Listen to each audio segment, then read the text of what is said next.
Assalamu alaikum, dear students. Today we will start biological effects of radiation.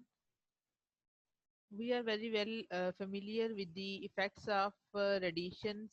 There are different types of radiations which are emitting from any nuclear source. Like the types of radiations are alpha rays, beta rays, gamma rays, X rays, and cosmic rays, as well as some other types of rays which cause the ionization of some elements. As a result, the ionizing product contain the positive ion as well as electron, which are in some cases are much more harmful for the body health effect. So let's start our today topic. At the end of this topic, student will be able to describe the biological effects of radiation mentioned in this session, as well as you will be able to enlist the hazardous effect of the radiation on human mentioned in this course. So let's start our topic, that is the biological effects of radiation. We are very well know that the nuclear radiations produce radiation. It means that the nuclear reactions like which occur in the form of chain reaction, either in nuclear fission reaction or in nuclear fusion reaction, or by some artificial means, these nuclear reactions produce radiations, and these radiations are very high in energy. As a result, these radiations can interact with living tissue. It depends on the type of radiation. As a result, we can say that we can classify the radiations into types.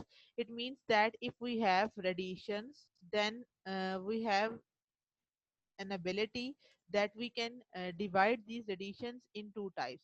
It means one type of radiation is known as the primary radiations. It means one type of radiation is known as the primary radiations, right? तो student primary radiations वो होंगी जो कि जिसकी example मैं आपको भी later on चले बताती हूँ। पहले आप रेडिएशंस की टाइप देख लें कि रेडिएशंस जो हैं वो हमारे पास दो तरह की हैं। एक को हमने क्या नाम दिया, प्राइमरी रेडिएशंस का, और सेकंड को हमने क्या नेम दिया, सेकेंडरी रेडिएशंस का। प्राइमरी रेडिएशंस जो होंगी हमारे पास बच्चों, वो आती हैं बेसिकली अल्फा रेस, ठीक है। उसके अलावा beta, gamma, x rays, extra.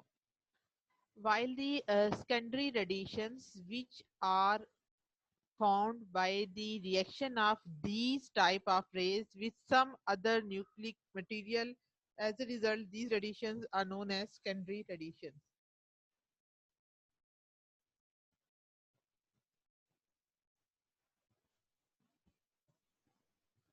अभी हमने क्या देखा कि जो रेडिएशंस होती हैं बच्चों, वो जो रेडिएशंस होती हैं ये हाई इन एनर्जी होती हैं, और alpha rays, beta rays, neutrons, ये सारी की सारी एनर्जी की किस्में हैं। इसके अलावा फोटॉन्स के अंदर गैमा रेज और एक्स रेज आती हैं, और इन तमाम रेस को हम क्या नाम देते हैं, प्राइमरी रेडिएशंस का। तो जो फिशन रिएक्शन होते हैं उनके जरिए रेडियो एक्टिव आइसोटोप्स जो हैं वो प्रोड्यूस होते हैं, और ये isotope in turn can emit particles and photons, these are known as secondary radiations.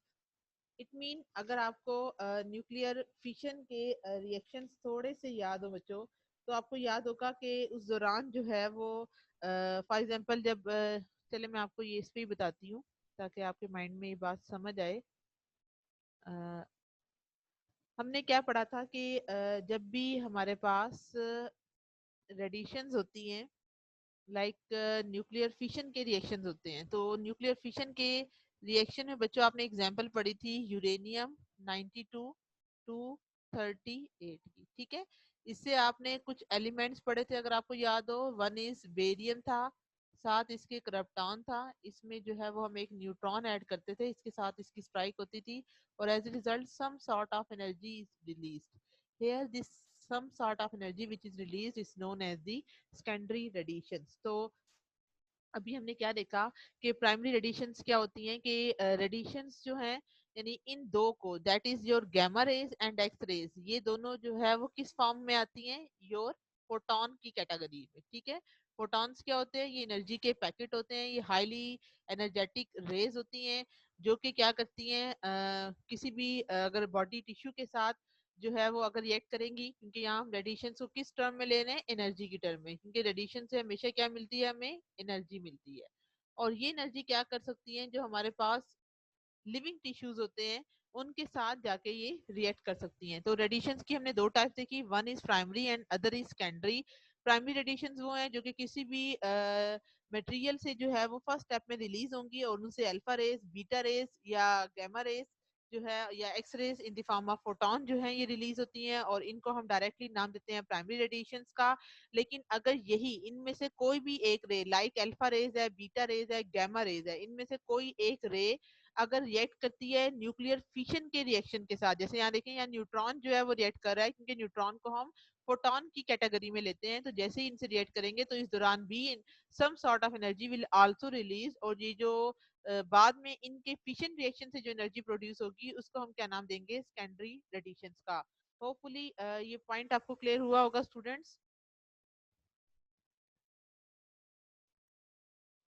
उसके बाद हमने नेक्स्ट जो है वो देखना है कि प्राइमरी रेडिएशंस के अंदर आपने ये देखा हुआ है कि अल्फा रेज की इतनी ज्यादा पेनिट्रेशन पावर नहीं होती, जबकि गामा रेज जो है इसकी हाईएस्ट पेनिट्रेशन पावर होती है।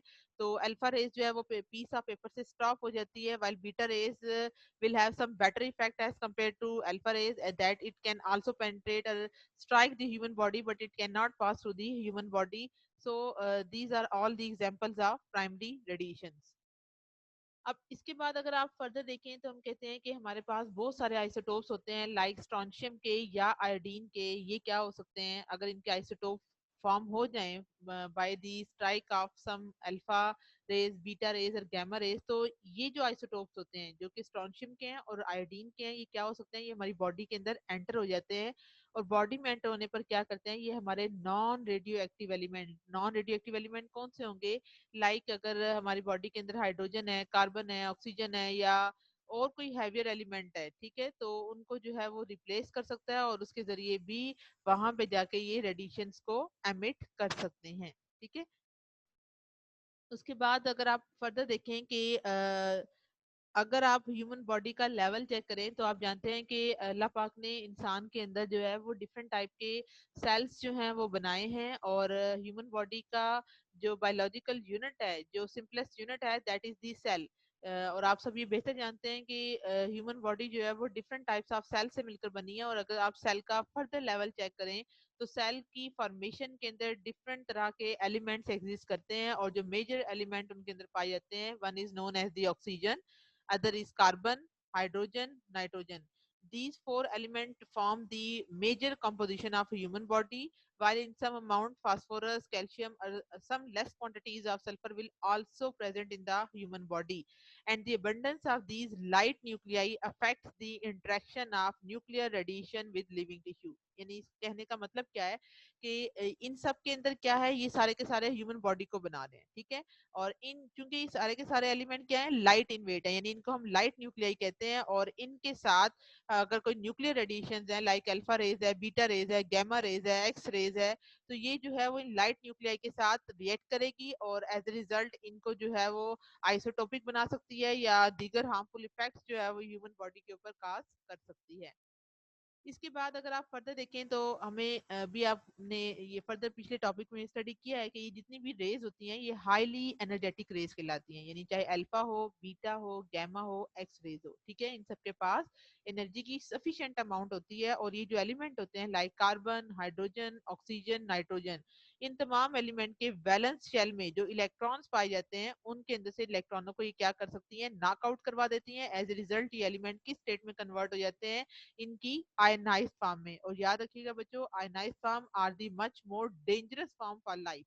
उसकी रीजन क्या है कि अगर आप देखें तो जो आयंस होते हैं वो अपने आप को सस्टेन नहीं कर सकते, यानी वो जो है वो अपने स्ट्रक्चर को स्ट्रक्चर की आइडेंटिटी को मेंटेन नहीं कर सकते। फर्स्ट क्या कि अगर कोई एटम है इसके ऊपर चार्ज है लाइक पॉजिटिव है, ठीक है, तो अगर ये दीगर एन अदर एटम के साथ स्ट्राइक करेगा जो कि आपके पास एक न्यूट्रल एटम है, ठीक है, हम ये फर्ज करें कि ये एटम आपके पास क्या है, एक न्यूट्रल एटम है, तो जब भी कोई आयन जो है वो स्ट्राइक करता है किसी न्यूट्रल एटम के साथ,